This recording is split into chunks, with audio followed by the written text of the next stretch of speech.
Hello friends, it's Mari here for Honeybee Stamps. I'm going to be creating this card that you can see here for you today. I'm going to be using the Amazing Adventure Awaits 6 by 8.5 inch paper pad.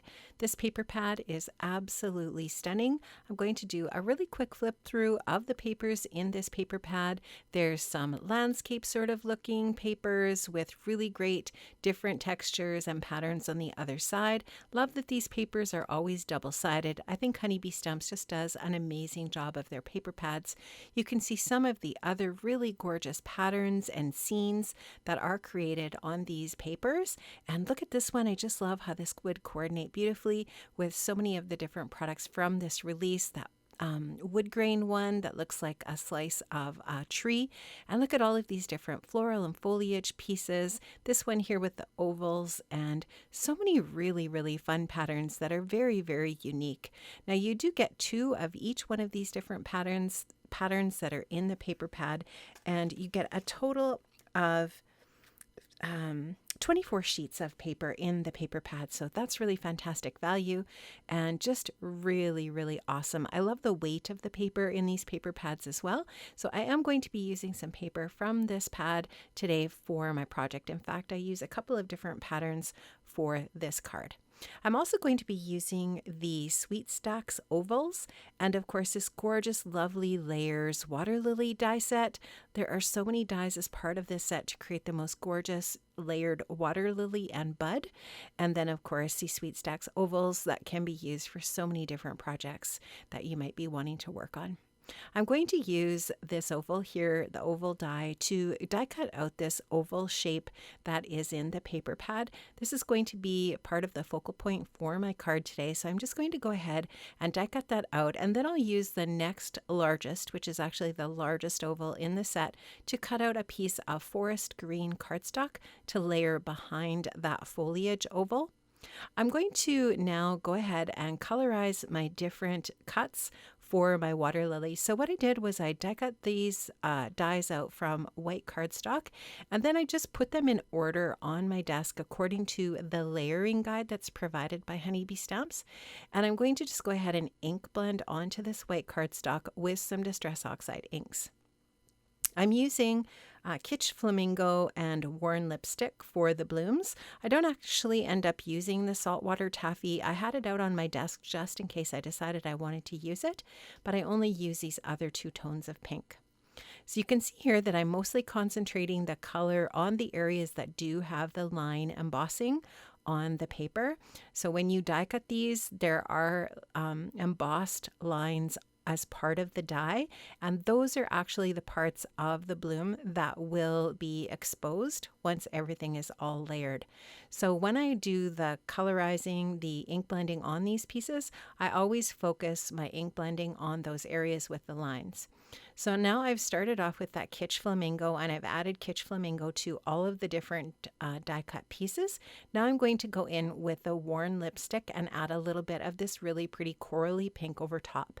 And this is just going to add that little bit of extra depth and dimension to the ink blending so that you can still see a little bit of that light pink. It blends nicely with this beautiful Worn Lipstick, and it just creates the most gorgeous, I think, color of pink here as I'm blending these away.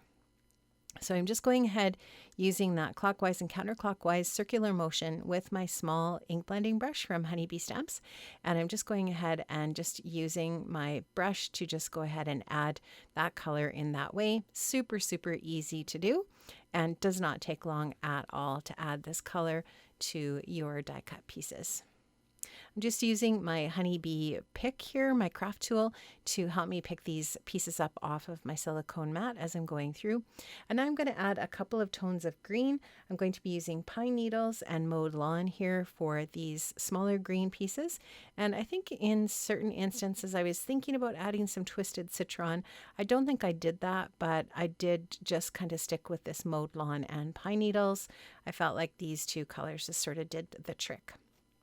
Now these two little center pieces that are going to layer together for the center of my water lily, I'm going to color them both with Fossilized Amber Distress Oxide ink, and I will go in a little bit later with some Marigold and add a little bit of marigold to the larger piece here that is going to be sort of like the background centerpiece, and then the smaller piece will layer over top of that.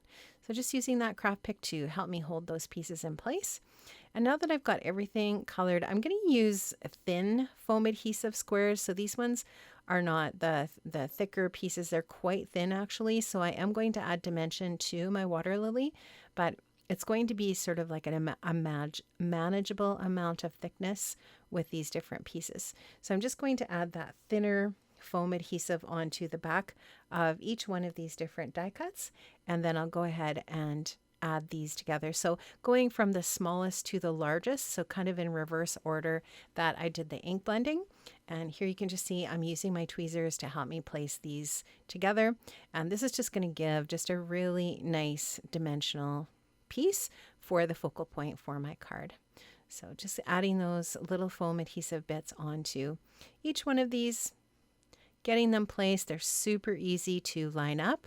Honeybee does a really great job of adding those common shapes to their different lovely layers dies, so that it's really, really easy to mix up those kind of like, or to put together these little common sections. So you can see that bottom area of the water lily is the same for each one of the die cuts, so that it's really, really easy to build that dimension up.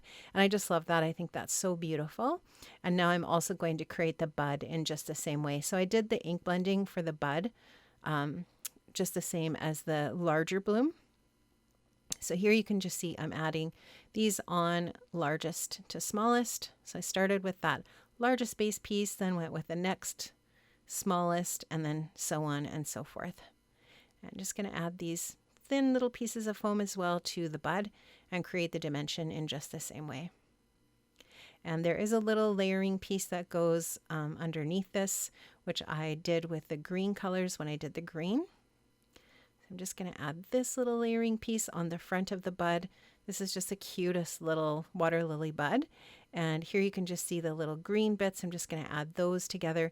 These are some pretty tiny little bits, but they go together super easily. And I love using my tweezers to help me add these onto the main piece. So just using my Honeybee liquid precision glue here and getting those all in place. And now I can just go ahead and layer the bud over top of this little foliage piece that goes with this little bud. And you can just see how sweet that is.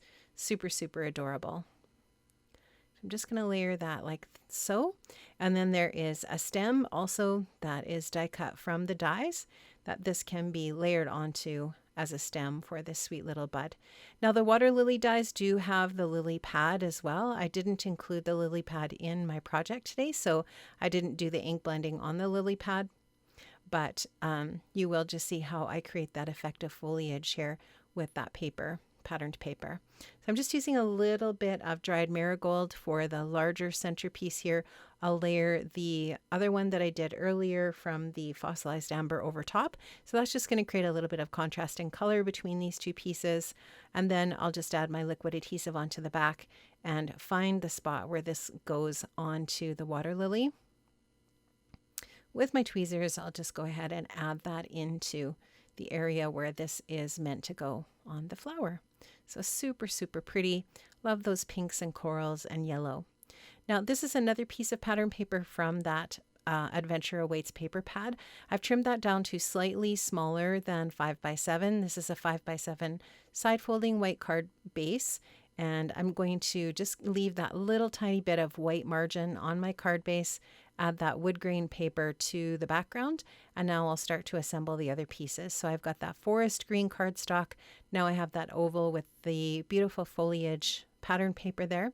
I'm going to add a little bit of foam adhesive onto the back of this piece here just to give it a little bit of depth and dimension on the project by adding this little bit of foam adhesive. And I'll go ahead and just get those all in place, remove the backing, and then adhere this down to my wood grain paper. And I'm just going to kind of move that up more to the top, but centering it from side to side because I do want to leave room for my sentiment at the bottom of the card. So this is kind of roughly how I am going to place the beautiful bloom and that bud. I think I end up actually moving the bud down just a tiny little bit when I get that adhered onto the project. And I just love how this looks, and I love how that foliage just really grounds that bloom of the water lily. Now this is a really amazing set. This is called Mini Messages. I love this. It's one of my most favorite sentiment sets that Honeybee has come out with lately. I really, really love it. It's got so many fantastic sentiments. They're a really nice size. I love this mini size. I stamped this out with some black ink onto white cardstock, and there's also a coordinating die set that goes along with the Mini Messages set. It's the Mini Messages banners, and I love that. I love that there's these little strips that are going to cut out all of these fantastic sentiments, and the sentiments are so broad and wide-ranging on that set. It's a real must-have for your stash. Now I'm just going to use a little bit of foam adhesive on the back of that sentiment to bump that up a little bit as well. And I'll add that onto my card with my tweezers. Now this set of pearls is beautiful. This is the Pacific Northwest Pearl Sticker Set.